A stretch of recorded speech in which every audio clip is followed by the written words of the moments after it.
ที่เห็นอยู่นี้เป็นโปรเจกต์ที่เอาหินมาถมรอบ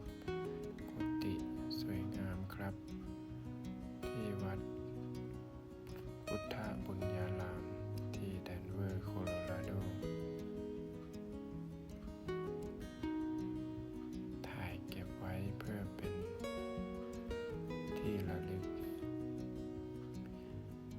บันทึกความทรงจำ